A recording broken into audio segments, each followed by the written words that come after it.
دائما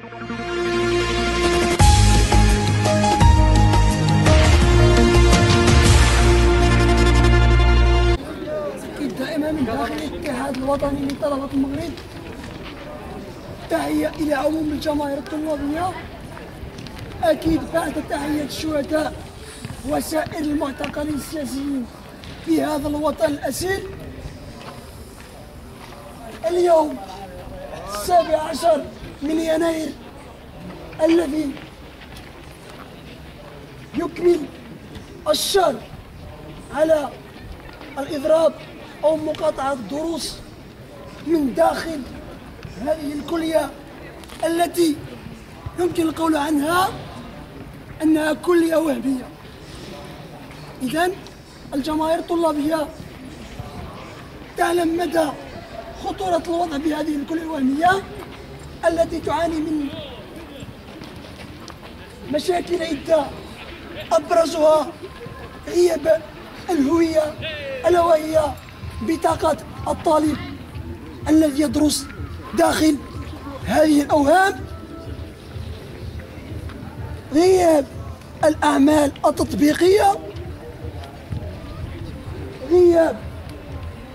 أطر تدريس خاصة في مادة أو في عدة مواد خاصة أعمال تطبيقية، عدم الاستفادة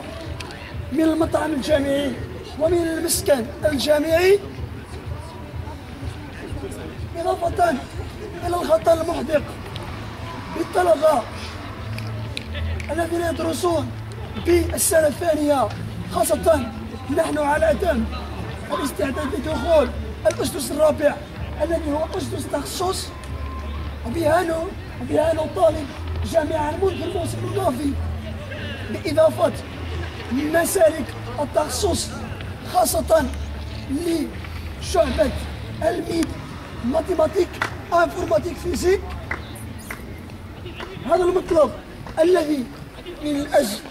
الاستفادة من هذه المطالب التي تعد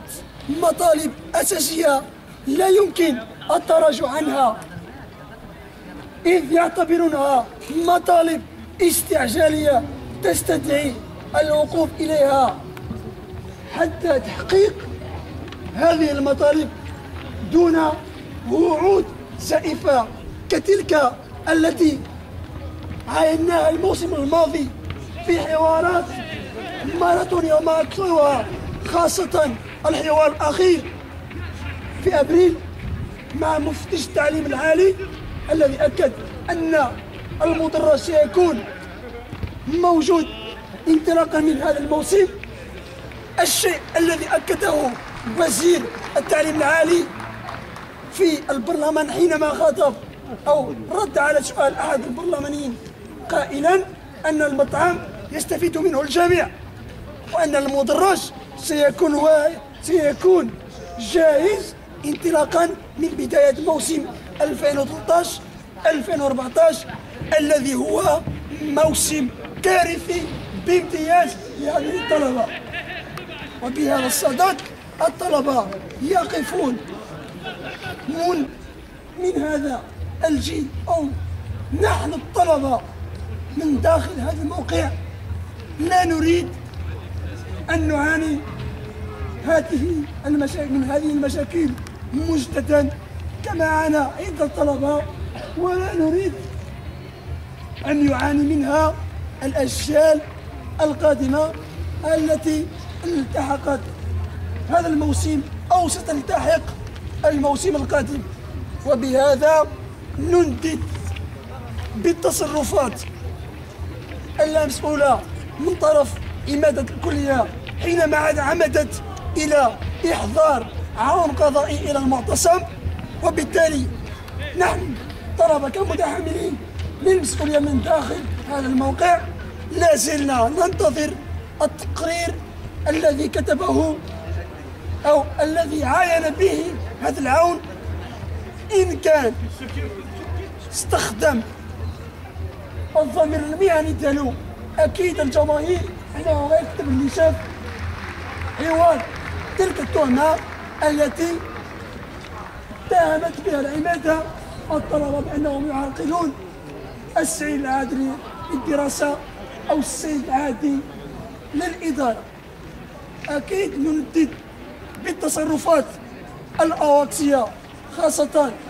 لحراس بعض أو أحد حراس الأمن الذين كان أحد الطلبة والذي دفع إحدى الطالبات مما أدى إلى إغمائها الأسبوع الماضي لما كان الطلبة بصدد شكل إيطالي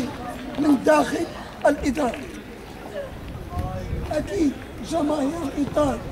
نحييكم بحرارة على صمودكم، ونريد أن نوصل رسالة مباشرة أن هذا الموسم سيكون موسم استثنائي إن لم تحقق هذه العمادة أو الرئاسة أو الوزارة مطالب